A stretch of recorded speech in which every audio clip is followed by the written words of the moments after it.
Ce matin, on poursuit notre série dans le livre de Jacques. Notre série s'intitule « Intégrité, remède à l'hypocrisie religieuse ». C'est vraiment une série que j'apprécie énormément. Je connais le livre de Jacques, je lis ma Bible depuis 30 ans et pourtant je découvre ce livre-là comme je ne l'ai jamais connu parce que c'est vraiment la première fois qu'on fait une série d'exposés où j'étudie aussi attentivement le texte. Et ce matin, on parle de favoritisme, spécialement appliqué dans le contexte du favoritisme qu'on pourrait faire envers les riches contre les pauvres. Est-ce qu'il y a quelque chose qui parle plus d'hypocrisie religieuse qu'une Église qui va commencer à encenser, à louanger, à être favorable, à faire du favoritisme envers les riches contre les pauvres? Puis, si vous regardez l'histoire du christianisme, bien, dans notre histoire, on a une histoire, disons, assez contradictoire, où on voit l'Église qui, en général, veut prendre soin des pauvres et qui, souvent, a l'air très riche en même temps. Et c'est souvent ça à travers toute l'histoire de l'Église. À plusieurs moments, on le voit. Donc, je pense que c'est vraiment un sujet qui est approprié. Maintenant, imagine qu'à compter de dimanche prochain, tu es en charge du ministère de la poignée de main à la porte. À compter de dimanche prochain, c'est toi qui es à la porte, qui donne la poignée de main pour accueillir les gens. Est-ce que toi, tu serais une personne qui pourrait avoir des comportements où tu ferais du favoritisme? Il y a des années, on a un monsieur qui venait à l'église, il s'appelait Raymond. Raymond ne vient pas à l'église, fait que je ne suis pas en train d'exposer personne. Raymond, ben, c'était un ami tranquillement à mon frère et moi, j'ai déjà parlé de lui. Raymond, disons, je vais être très cru, là, je m'excuse, on rentre directement dans le sujet, mais disons que Raymond avait certains problèmes d'incontinence et Raymond n'utilisait pas beaucoup la douche. Et donc, c'est un monsieur qui avait eu un accident lorsqu'il était plus jeune, il était resté avec une certaine déficience. On l'avait rencontré en allant de porte en porte ou dans un parc, je ne me souviens plus. On a invité Raymond à venir à l'église. Il est venu chez nous dans le temps des fêtes, au souper de Noël. Puis de temps en temps, il fallait qu'on dise à Raymond, mon frère et moi, on allait voir Raymond, puis on disait, Raymond, quand tu viens à l'église, c'est comme si tu allais à un mariage. Qu'est-ce que tu fais quand tu vas à un mariage? Tu te mets sur ton 31, tu sais, tu prends une bonne douche, tu te prépares, tu viens à l'église, parce que souvent Raymond oubliait ce petit détail. Alors imagine que c'est Raymond qui se pointe à la porte et que Hugo ou Yannick ne lui ont pas rappelé depuis 2 mois qu'il faut se préparer comme si on allait à une noce à l'église. Et toi, tu as le ministère de la poignée de main à la porte. Est-ce que tu fais du favoritisme? Est-ce que tu l'accueilles chaleureusement? Admettons que la personne qui suit Raymond, tu vois juste comme ça sur le côté, là, par les portes qu'il y a là, elle débarque en limousine à l'église ce matin-là. Elle est belle comme Ken puis Barbie, chic and swell. Puis c'est Raymond qui s'en vient après. Est-ce que tu fais du favoritisme? Est-ce qu'il y a un malaise? Est-ce que si je regardais tes yeux, je pourrais percevoir certaines choses? Moi, je prétends que l'être humain est extraordinairement partiel. C'est très difficile pour nous de ne pas faire de favoritisme.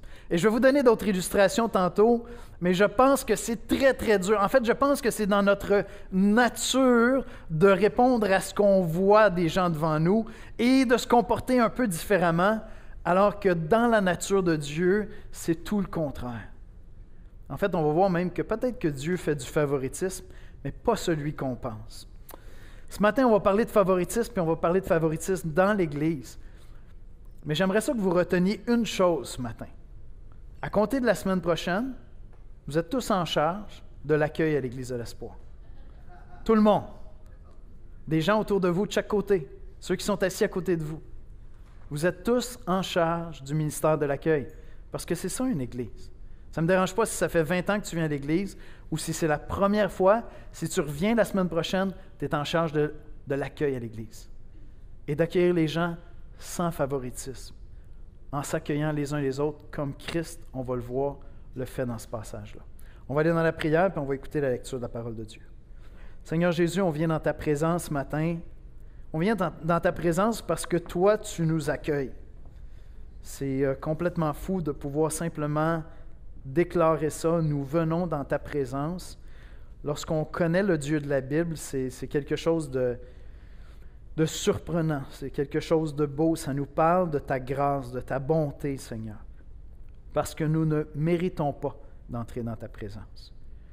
Mais non seulement, Seigneur, on vient dans ta présence ce matin, mais on vient dans ta présence avec l'attente que ton esprit vienne faire une œuvre en nous. vienne nous parler, vienne nous transformer. Ce livre-là, Seigneur, a beaucoup à nous enseigner, à nous, à l'espoir. À moi, personnellement, Yannick, il me met au défi chaque semaine quand je l'étudie. Et je te demande de nous transformer pour ta gloire, Seigneur, et pour qu'on puisse marcher dans cette loi de liberté, comme le dit Jacques, Seigneur. Nous voulons être un peuple libre, libre de marcher à ta ressemblance, Seigneur. C'est en Jésus-Christ qu'on te prie. Amen. Amen.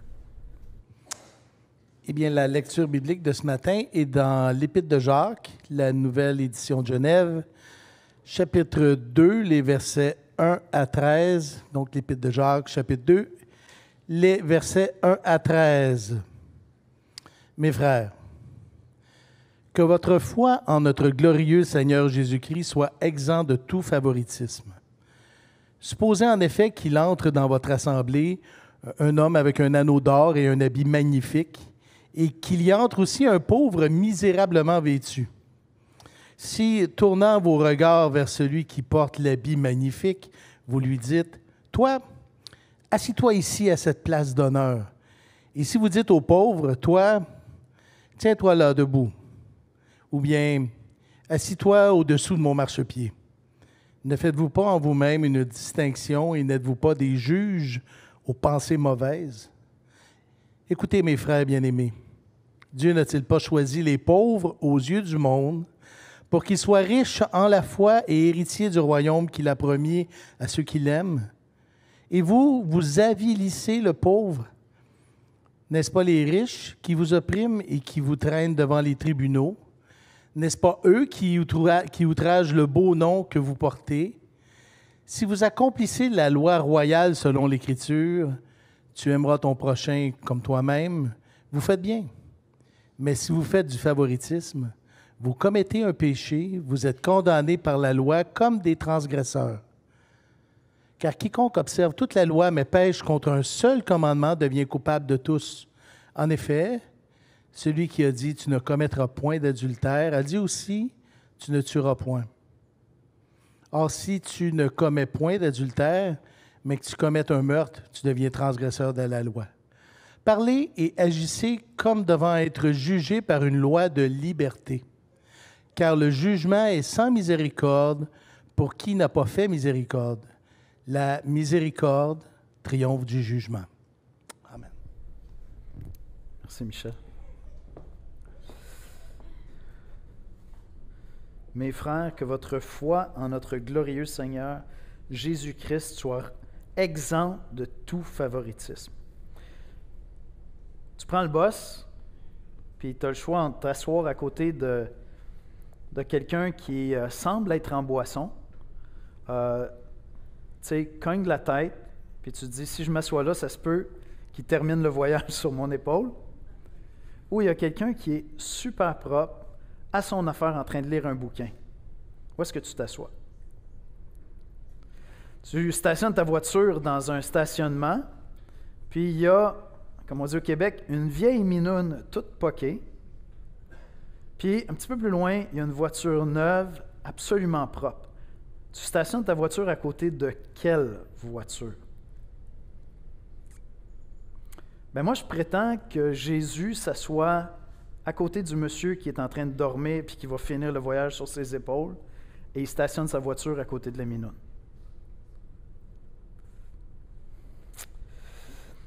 Voici comment je résumerai l'exposé biblique de ce matin. Découvrir les merveilles de l'Évangile change à jamais mon regard sur les pauvres et sur le favoritisme.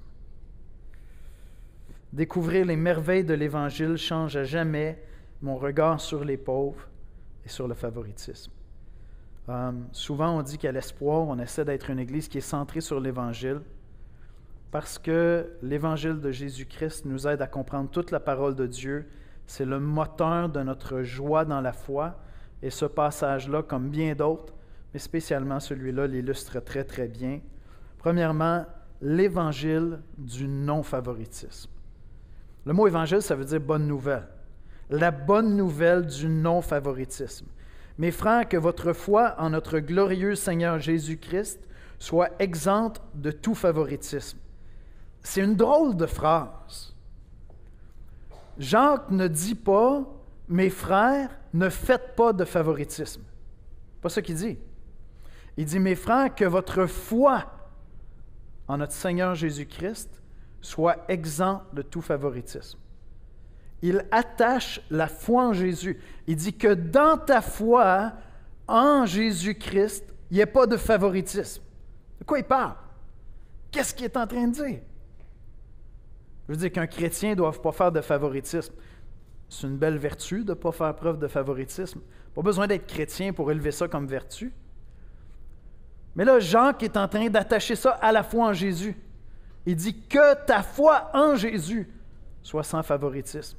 Puis il y a une complexité qui n'est pas rendue ni dans le français, ni dans les versions anglaises, qui est là. Puis c'est parce que ça ne se rend pas bien en français. Je vais quand même juste le dire. Si je voulais le traduire littéralement, ça donnerait à peu près ceci. Mes frères, que votre foi en notre Seigneur Jésus-Christ de la gloire soit exempte de tout favoritisme.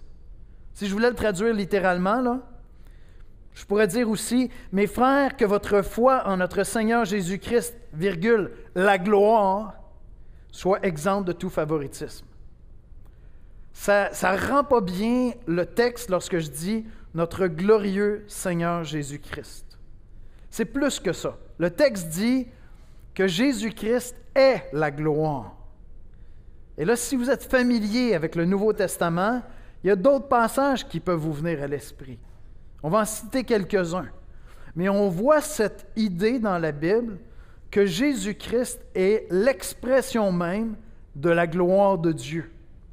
Que Dieu ne manifeste jamais autant sa gloire que dans la personne et l'œuvre de Jésus-Christ. Puis quand je dis Jésus-Christ, je parle de Dieu le Fils fait homme. Lorsqu'il s'est manifesté, lorsqu'il est devenu un être humain, lorsqu'il a vécu parmi nous comme homme, lorsqu'il est mort sur la croix, la gloire de Dieu s'est manifestée comme jamais auparavant. Quelques versets rapidement. Dans 2 Corinthiens 4, versets 3 et 4. Si notre évangile, c'est l'apôtre Paul qui parle, est encore voilé, il est voilé pour ceux qui périssent, pour les incrédules dont le Dieu de ce siècle a aveuglé l'intelligence, afin qu'ils ne voient pas briller la splendeur de l'évangile de la gloire de Christ, qui est l'image de Dieu. L'évangile de la gloire de Christ, qui est l'image de Dieu. La bonne nouvelle de la gloire de Christ, qui est l'image de Dieu. Jésus-Christ est l'image de Dieu, et c'est une bonne nouvelle de saisir sa gloire. Parce que lorsque tu découvres qui est Jésus-Christ, tu découvres Dieu comme tu n'aurais jamais pu le découvrir autrement.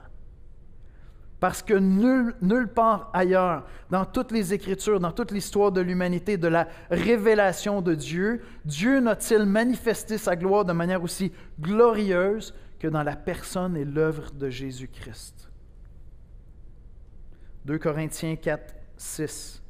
Car Dieu qui a dit « La lumière brillera du sein des ténèbres » a fait briller la lumière dans nos cœurs pour faire resplendir la connaissance de la gloire de Dieu sur la face de Christ. Paul est en train de faire référence à la création, que la lumière soit. Puis il dit, lorsque quelqu'un comprend qui est Jésus-Christ, lorsque quelqu'un saisit que Jésus-Christ est Dieu, le Fils, fait homme, qui vient pour nous faire connaître le Père, une lumière vient dans son cœur dans le même sens que lorsque Dieu créa la lumière. Parce qu'enfin, on saisit la gloire de Dieu en voyant la face de Christ. Donc, je vous ramène dans notre passage. Revenez dans le passage. Maintenant, on va retourner à ce verset 1. « Mes frères, que votre foi en notre glorieux Seigneur Jésus-Christ ou en notre Seigneur Jésus-Christ, la gloire, soit exempte de tout favoritisme. » Voyez-vous, Christ est la gloire de Dieu. Christ est la gloire de Dieu et cette gloire-là s'est fait pauvre, s'est fait homme pour qu'on soit sauvé. Dieu le Fils était dans la gloire, jouissait de toutes les faveurs de l'univers. C'était le favorisé des favorisés. Ce n'est pas un défavorisé, vous comprenez? Dieu le Fils était dans la gloire. Et cette gloire-là s'est fait homme. Elle s'est fait pauvre. La gloire de Dieu s'est fait défavorisée. Il est venu vivre parmi les hommes. Des êtres faibles, limités. Pensez-y un instant, là, on parle de Dieu qui devient un homme. Tu rentres l'infini dans une enveloppe humaine. Tu prends la personne qui a toutes les possibilités du monde, puis tout d'un coup, elle adopte une nature humaine. Elle devient un être limité. Un être qu'on pourrait tuer. Un être qu'on va tuer. Il devient homme. Le plus favorisé des êtres est devenu un défavorisé. C'est ça que la Bible nous dit. C'est ce que la Bible nous dit. 2 Corinthiens 8, 9. Car vous connaissez la grâce de notre Seigneur Jésus-Christ, qui pour vous s'est fait pauvre, de riche qu'il était, afin que par sa pauvreté vous soyez enrichis. Mais oui, c'est Dieu le Fils qui devient un homme. Il s'est fait pauvre. Il devient un pauvre homme, un être humain. Il s'est fait pauvre afin que vous soyez enrichis, afin que vous puissiez être sauvés, afin que vous puissiez entrer dans sa famille. Galates 3, verset 13. Christ nous a rachetés de la malédiction de la loi, étant devenu malédiction pour nous. Lorsque Christ est pendu au bois, la parole de Dieu nous dit qu'il est fait pécher. Pas qu'il a péché, mais qu'il est fait pécher. Et donc Dieu lui impute, Dieu dépose sur lui les fautes de tous ceux qui vont croire en lui. Et donc, lorsqu'il est sur la croix, puis que les gens qui ne comprennent pas ce qui se passe regardent ça, puis ils disent « mais il a été maudit de Dieu ». Mais dans un vrai sens, il a été maudit de Dieu. Pas parce qu'il est pécheur, pas parce qu'il fait le mal, pas parce que Dieu littéralement l'abandonne, mais dans un sens très réel, il est maudit de Dieu. Il a été fait malédiction. Il n'y a pas plus défavorisé que celui qui est maudit de Dieu. Le plus favorisé des êtres est devenu le plus défavorisé des êtres. Est-ce que vous voyez où je m'en vais? Lorsque je vous dis que le favoritisme et l'absence de favoritisme est lié à l'Évangile. Et c'est pour ça que Jacques dit que votre foi en notre Seigneur Jésus-Christ, la gloire de Dieu, soit exempte de favoritisme. Parce que le favoritisme est une contradiction en soi avec l'Évangile. Faire preuve de favoritisme est une offense à l'Évangile même, parce que l'être le plus favorisé de l'univers a choisi de vivre comme un défavorisé, afin que nous puissions être enrichis. Il s'est fait pauvre pour que nous devenions riches. L'Évangile, c'est l'histoire du plus favorisé des êtres qui vient vers les défavorisés pour les adopter dans sa famille, dans son royaume. Le favoritisme dans l'Église, c'est un rejet de l'Évangile. Puis c'est un vrai défi parce que je vous assure qu'on en fait beaucoup plus souvent qu'on pense. Mais le favoritisme dans l'Église, c'est un rejet de l'Évangile, c'est un rejet de Christ. Parce que c'est une contradiction avec l'Évangile. Favoriser les riches au détriment des pauvres, c'est une offense directe à Christ.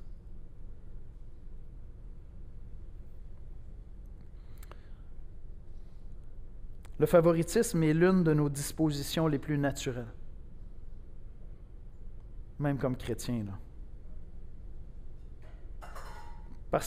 Parce qu'on fonctionne avec ce qui frappe les yeux. Vous savez que les gens qui naissent très, très beaux ont généralement plus de succès. Scientifiquement, c'est démontré. Tu es beau comme un cœur, tu mesures 6 pieds 4, tu as plus de chance dans la vie. Je veux dire, j'ai longtemps négocié avec le Seigneur pour dire 6 pouces de plus. Non? Même 4, j'accepterais 4. 5 pieds 10, je ne serais plus un petit homme. Je mesure 5 pieds 8. Je ne serais plus un petit homme. 5 pieds 10. Non, mais c'est vrai, c'est scientifiquement démontré. Si tu es beau ou si tu es belle, tu as plus de chance dans la vie. Mais ça dit tout sur notre difficulté à ne pas faire preuve de favoritisme. Le favoritisme est l'une de nos dispositions les plus naturelles, alors qu'elle est absolument contre nature pour Dieu. Et l'Évangile en est la plus belle démonstration. Voyez-vous, grandir dans l'Évangile en vient à tuer progressivement en nous le favoritisme. Parce que ce que Christ a fait, c'est qu'il a quitté cet état du plus favorisé des êtres de l'univers pour devenir un défavorisé, afin que nous soyons enrichis. Et c'est ça que Jacques est en train de donner comme illustration dans les versets 2 à 4. Supposez en effet qu'il entre dans votre assemblée un homme avec un anneau d'or, avec un habit magnifique, et qu'il entre aussi un pauvre misérablement vêtu. Si, tournant vos regards vers celui qui porte l'habit magnifique, vous dites « Oh, viens, assieds-toi ici », il s'agit d'étrangers, hein? Il n'est pas en train de dire si vous avez un frère qui rentre, tout ça. Non, ça semble être des étrangers. Il y a 2 étrangers qui arrivent à l'Église. Il y en a un qui est super bien habillé, tu as vu sa voiture, tu te dis « Wow, ça c'est génial ». Il y en a un, Raymond. Raymond, ben je ne sais pas, tu l'assois où, Raymond? Parce que Raymond, lorsque ça faisait longtemps qu'on lui avait parlé, c'était 10 pieds à la ronde, hein? Vous comprenez? C'est 10 pieds à la ronde, là. C'est dérangeant, ça, là. Vous avez déjà travaillé dans un hôpital, un centre d'accueil? Ça dérange longtemps, là. Vous avez des enfants? Vous savez c'est quoi, une couche qui n'est pas changée? Hein? Vous faites quoi? C'est ça l'illustration qu'on a ici. Je l'exagère un peu. Toi, assieds-toi ici à cette place d'honneur. Et si vous dites aux pauvres, toi, tiens-toi là debout. Ou bien, assieds-toi en dessous de mon marchepied. Ne faites-vous pas en vous-même une distinction et n'êtes-vous pas juges, pas des juges aux mauvaises pensées. Dieu a toujours été, à travers toute la Bible, contre le favoritisme. C'est vrai dans l'Ancien Testament comme dans le Nouveau Testament. Dans Lévitique 19,15, on lit « Tu ne commettras point d'iniquité dans tes jugements. Tu n'auras point d'égard à la personne du pauvre. Et tu ne favoriseras point la personne du grand, mais tu jugeras ton prochain selon justice. » Tu ne feras pas de distinction entre les deux. Tu vas toujours être juste. Dieu a toujours été contre le favoritisme, mais avec la venue de Jésus-Christ, on comprend à quel point c'est dans le cœur de Dieu de s'opposer au favoritisme. Et donc, si on est une Église qui est centrée sur l'Évangile, si on est une Église qui est émerveillée par l'Évangile de Jésus-Christ, c'est ça notre vision, hein? Une Église émerveillée par l'Évangile de Jésus-Christ au service de la communauté. Plus je vais découvrir la grandeur de l'Évangile, plus je vais réaliser qu'au cœur même de l'Évangile, le favoritisme est impossible. Meurt là. Quand je saisis l'œuvre de Christ, ça tue en moi le favoritisme. Plus on va être émerveillé par l'Évangile de Jésus-Christ, moins on va être une Église qui va être portée à faire du favoritisme.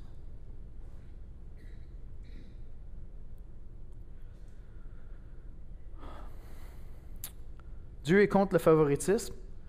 Je dis ça, puis je dis rien. Parce que Dieu a des chouchous. Donc, il semble même que Dieu fait du favoritisme. Les chouchous de Dieu. Vous savez, c'est quoi des chouchous? Chouchou, c'est tes petits préférés, c'est ton chouchou. Hein? À l'école, moi, j'étais le chouchou parce que j'étais un nerd. Jusqu'à temps que je ne sois plus un nerd, je n'étais plus le chouchou. Mais bon, ça a duré quand même quelques années. C'était très, très pratique. J'étais le chouchou pendant quelques années. Après, ça s'est dégradé. Les chouchous de Dieu. Le favoritisme de Dieu. Écoutez, mes frères bien-aimés, Dieu n'a-t-il pas choisi les pauvres aux yeux du monde pour qu'ils soient riches en la foi? Je suis au verset 5. Et héritiers du royaume qu'il a promis à ceux qui l'aiment. Jésus avait parlé des pauvres spirituels. Hein? Il dit les pauvres en esprit. Ce n'est pas de ça que Jacques est en train de parler ici. Oui, c'est vrai que pour se convertir, pour devenir chrétien, il faut que tu réalises ton état de pauvreté spirituelle, c'est vrai. Mais ce n'est pas de ça que Jacques est en train de parler ici. Il parle des pauvres littéralement. Parce que Dieu, s'il a des chouchous, ce sont les pauvres. Puis en fait, toute l'histoire de l'Église nous le démontre. Dans les églises, il y a toujours plus de démunis que de riches.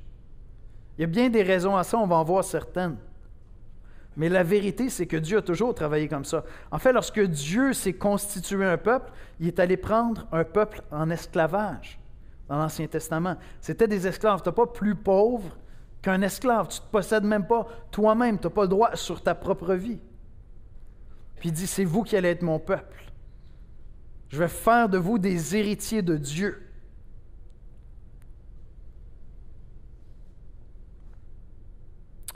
Dieu a toujours été sensible aux démunis. Dans Deutéronome 10, verset 17 à 19, on lit « Car l'Éternel, votre Dieu, est le Dieu des dieux, le Seigneur des seigneurs, le Dieu grand, fort et terrible, qui ne fait point de favoritisme et qui ne reçoit point de présent, qui fait droit à l'orphelin et à la veuve, qui aime l'étranger, lui donne de la nourriture et des vêtements. Vous aimerez l'étranger, car vous avez été étrangers dans le pays d'Égypte. » Et donc Dieu a toujours été sensible aux démunis. Peut-être parce que Dieu regarde l'humanité et il se dit, mais ce sont tous des démunis.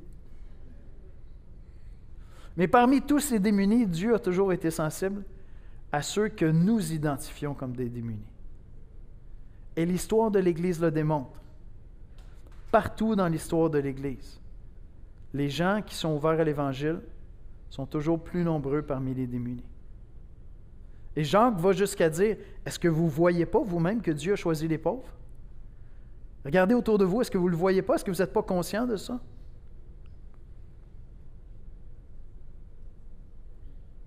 Tu t'assois dans l'autobus, Raymond est là,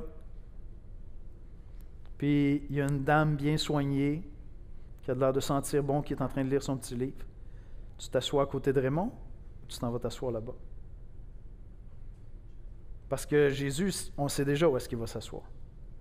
Il s'en va s'asseoir à côté de Raymond. C'est clair. Regardez son ministère. C'était quoi sa réputation? Il avait une mauvaise réputation parce qu'il se tenait avec les gens de mauvaise réputation. Où est-ce que tu t'assois dans l'autobus?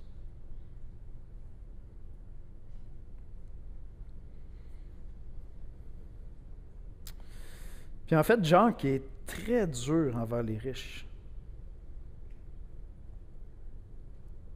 J'ai intitulé ce point-là « Les obstacles des riches et le safe space de l'Église ». L'espace sécuritaire pour les riches. Vous allez voir pourquoi. Versets 6 et 7. « Et vous, vous avilissez le pauvre. N'est-ce pas les riches qui vous oppriment et qui vous traînent devant les tribunaux? N'est-ce pas ceux qui outragent le beau nom que vous portez? » Jacques est en train de dire, vous faites du favoritisme, votre regard change. Vous accueillez le riche, puis vous dites, « Ah, regarde ça, c'est peut-être quelqu'un qui va pouvoir donner pour l'Église, c'est quelqu'un qui a des compétences. » Ah, on est sensible à la réussite. On est sensible à la réussite. On voit quelqu'un qui, par sa manière d'être habillé, sa manière de s'exprimer, manifeste de la réussite, puis là on dit, « Wow, check ça, je pense que je vais pouvoir le recruter dans mon ministère. » Il a des capacités, c'est génial. Écoutez, là, je vous parle comme un pasteur, là. Il faut qu'on se parle à nous-mêmes, là, pour être honnête devant Dieu, là.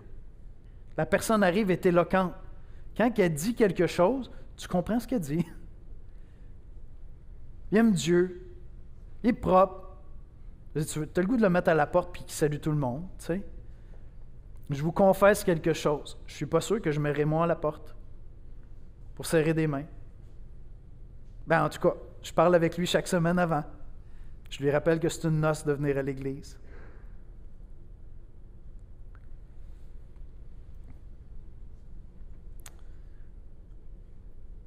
Puis Jacques est en train simplement de dire quelque chose qui est vrai à travers toute l'histoire de l'Église. L'histoire de l'Église, c'est une longue démonstration que les riches ont plus de difficultés à se convertir que les pauvres.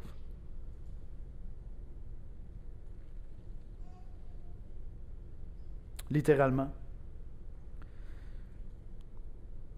Est-ce que Jacques est en train de dire qu'il haït tous les riches? Non, ce n'est pas ça qu'il est en train de dire. En fait, il est en train de parler un petit peu comme Jésus. C'est une des caractéristiques de la lettre de Jacques. il peut faire des affirmations à la Jésus. Par exemple, Jésus a dit quelque chose un jour dans Luc 14, versets 26-27. « Si quelqu'un vient à moi sans me préférer à son père, à sa mère, à ses enfants, à sa femme, à ses enfants, à ses frères, à ses sœurs, et même à sa propre vie. » Puis dans d'autres traductions, ça veut dire sans qu'il déteste, sans qu'il haïsse son père et sa mère. Maintenant, est-ce que Jésus est en train de dire, si tu veux être un de mes disciples, première chose que tu fais, tu prends une photo de ta famille, tu l'affiches sur le mur, tu t'achètes un jeu d'or, puis tu commences? Est-ce que c'est ça qu'il est en train de dire? Je veux dire, il faut que tu commences à détester tes parents. Évidemment non. Il reproche aux pharisiens de donner des offrandes au temple et tout ça, mais de ne pas prendre soin de leur famille. Mais Jésus est en train de dire, toute proportion gardée, là, l'affection que tu as pour moi, ton désir de me suivre, si on le comparait avec ton affection pour tes parents, ça devrait être opposé comme ça. Et c'est parce que tu m'aimes que tu vas prendre soin de tes parents. Jacques fait un peu la même chose ici avec les riches. Il dit la vérité, c'est que ceux qui vous traînent devant les tribunaux, ce n'est pas les pauvres. C'est ceux qui sont en autorité, ceux qui dominent, ceux que vous dérangez. C'est eux qui vous maltraitent.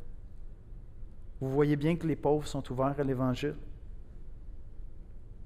Jésus dit dans Matthieu 19, 24, « Je vous le dis encore, il est plus facile à un chameau de passer par le trou d'une aiguille qu'à un riche d'entrer dans le royaume de Dieu. » Jésus va dire ailleurs que c'est impossible à l'homme de se convertir, mais il prend le temps de mentionner qu'il y a quelque chose de particulier pour les riches. Puis Jacques avait déjà commencé à aborder ce point-là un peu plus tôt dans sa lettre. On l'a vu au chapitre 1, versets 9 et 10, que le frère de condition humble se glorifie de son élévation et que le riche, au contraire, se glorifie de son humiliation, car il passera comme la fleur de l'herbe. Voyez-vous, l'Église est censée être l'endroit où tu entres et ta condition ne change en rien sur nos rapports qu'on a les uns avec les autres. Ce qui permet aux pauvres de dire, quand je rentre dans une église, c'est drôle, je ne sens plus qu'on me regarde comme un pauvre. Je ne rencontre pas ces regards-là dans l'église. Et si tu es un riche, je ne sens pas qu'on me traite de manière différente parce que je suis riche. Et ça me rappelle que bientôt je vais mourir nu comme un ver. Et donc que ma vie et toutes mes richesses ne définissent pas ma valeur, mon identité.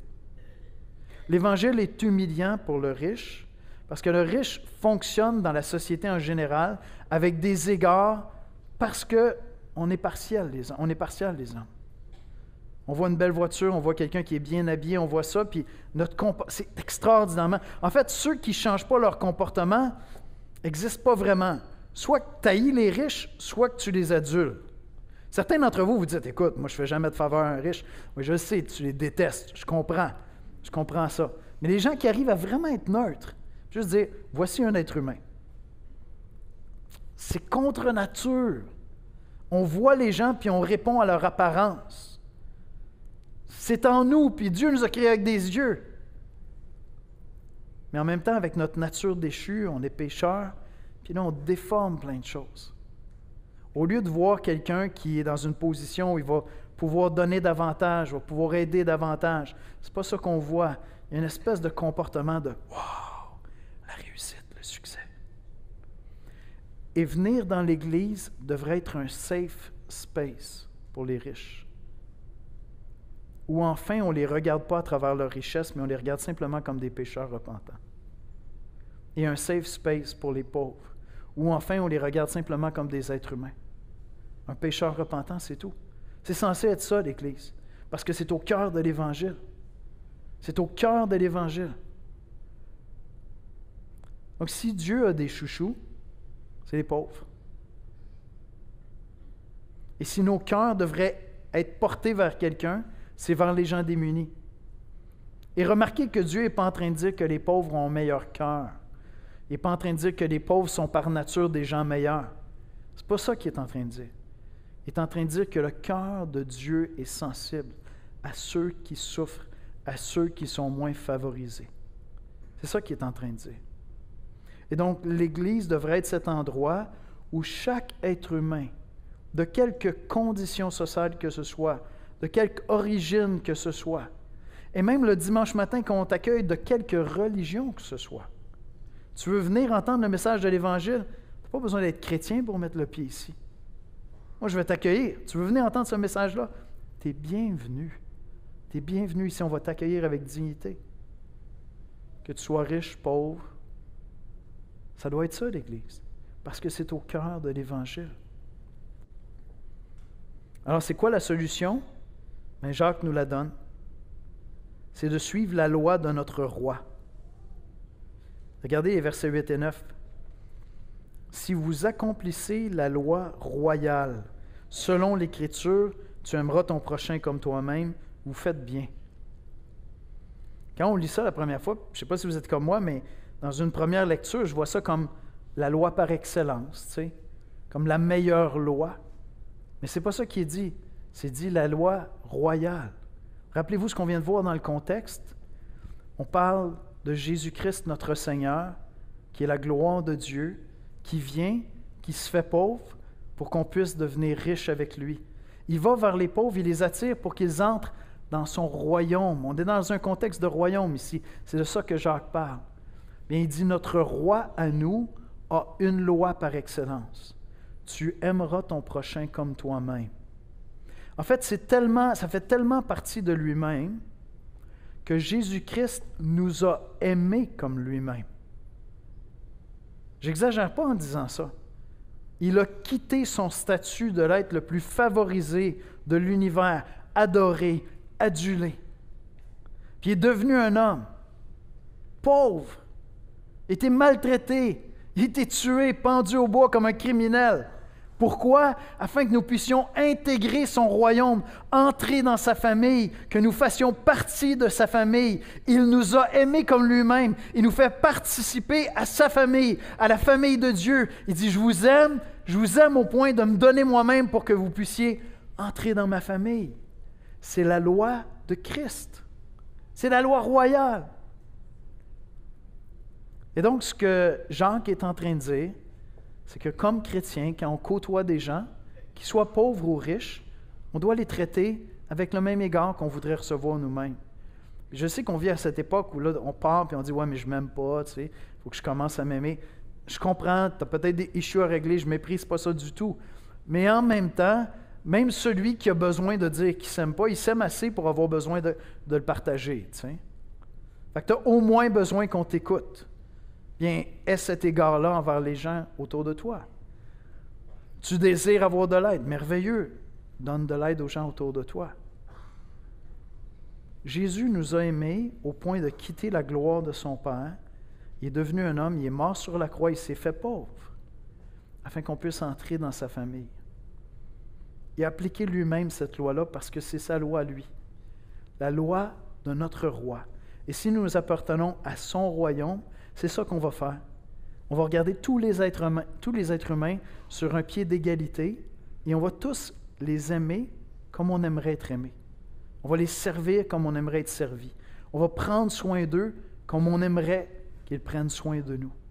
C'est pour ça qu'à l'Espoir, notre vision, c'est d'être une Église émerveillée par l'Évangile, parce que lorsque tu découvres la splendeur et la richesse de l'Évangile, le favoritisme dans ton âme, progressivement, est détruit. Il est tué parce que tu intègres dans ta vie cette loi de notre roi, cette loi royale. Et tu apprends à aimer ton prochain comme toi-même, sans favoritisme. Ça veut dire quoi? Ça veut dire que tu vas te placer au service des autres. Je l'ai encore répété ce matin dans le cours sur la formation de disciples. L'amour dans le Nouveau Testament prend la forme du service. L'amour dans le Nouveau Testament prend la forme du service. Christ ne nous a pas déclaré du haut des cieux qu'il nous aimait, il est venu le déclarer sur la croix.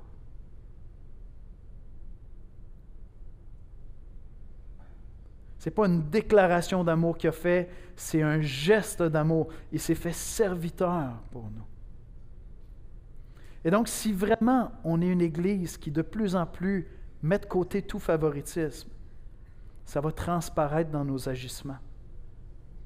Si vraiment le favoritisme meurt dans notre cœur, on va devenir serviteur de toute personne qui se présente à nous. On va les aimer. J'aime vraiment comment Jacques termine ce passage-là. Je termine sur ça, je vais demander aux musiciens de venir me rejoindre, s'il vous plaît. Il dit au verset 12 et 13, « Parlez et agissez comme devant être jugés par une loi de liberté, car le jugement est sans miséricorde pour qui n'a pas fait miséricorde. La miséricorde triomphe du jugement. » La loi de Christ est une loi de liberté. Elle nous conduit dans la liberté qui nous libère du favoritisme, du péché. Et ce que Jacques est en train de nous dire, c'est que le regard qu'on veut déposer sur les gens, c'est un regard de compassion. C'est un regard de miséricorde. Le favoritisme, ce n'est pas seulement envers les riches contre les pauvres. Tu peux le faire en favorisant des gens de ta famille, en favorisant des amis, des collègues au travail. On peut faire du favoritisme de mille et une manières. De toutes sortes de manières, on peut faire ça. Mais le regard que Christ a déposé sur nous, c'est un regard de miséricorde. Il a été compatissant envers notre statut, notre état. Et ce qu'on veut apprendre à vivre ensemble, c'est à toujours garder un regard compatissant. Envers le riche, parce qu'il vit dans un piège constant de penser que ses richesses lui donnent plus de valeur. Et quand il se promène dans la société, là, toute la culture lui dit « Toi, mon ami, tu as de la valeur. Écoute, tu es quelqu'un. » là. Et c'est un mensonge. C'est un mensonge qui peut lui empêcher de venir à Christ. Le plus beau cadeau que tu peux lui faire, c'est pas de l'haïr, c'est pas d'être jaloux, c'est pas de l'aduler, c'est de le traiter comme un être humain normal. De le traiter comme un pécheur qui a besoin de se repentir, qui a besoin de connaître la grâce de Christ. Et celui qui est pauvre, fais-toi-en pas, il se le fait dire dans chaque regard qu'il croise. À tout moment dans la journée, qu'il rentre à un endroit ou un autre, si vraiment il est pauvre, il y a une transaction qu'il ne peut pas faire, il y a quelque chose qu'il n'a pas la possibilité de faire, il y a des conversations que ses enfants ne peuvent pas avoir parce qu'ils ne veulent pas divulguer leur état, leur statut. Et il y en a de plus en plus de ça. Tous les médias nous le disent, les banques alimentaires débordent. Vous irez à Bouffe pour tous pour le fun. Viendrez à notre banque alimentaire. Dans l'Église, nos regards, notre accueil est censé redonner la dignité aux gens, afin qu'ils puissent ensuite entendre l'Évangile, afin qu'ils entendent l'Évangile, que leur oreille soit disponible parce que dans mon regard, ils se sont sentis accueillis. Puis je leur dis, veux-tu que je te dise ce qu'il y a de différent ici? Mais c'est que notre roi a une loi royale. Il veut qu'on aime notre prochain comme nous-mêmes, quel qu'il soit, sans favoritisme. Lui qui était le plus favorisé des êtres, il a quitté sa gloire pour devenir un défavorisé, afin que nous soyons enrichis et que nous entrions dans sa famille. Et si tu es chrétien aujourd'hui, c'est qu'un jour dans ta vie, tu as réalisé que tu étais un défavorisé spirituel, que tu ne faisais pas partie de la famille de Dieu, que tu ne faisais pas partie du royaume de Christ. Tu as vu ton état et tu as vu la générosité de cet être parfait qui est venu sur la terre mourir sur la croix pour tes péchés. Et tu as accepté cette générosité de sa part. Puis aujourd'hui, la Bible dit que tu es un co-héritier avec Christ. Tu es plus riche que le plus riche des hommes sur la terre. Tu n'as envié rien à personne.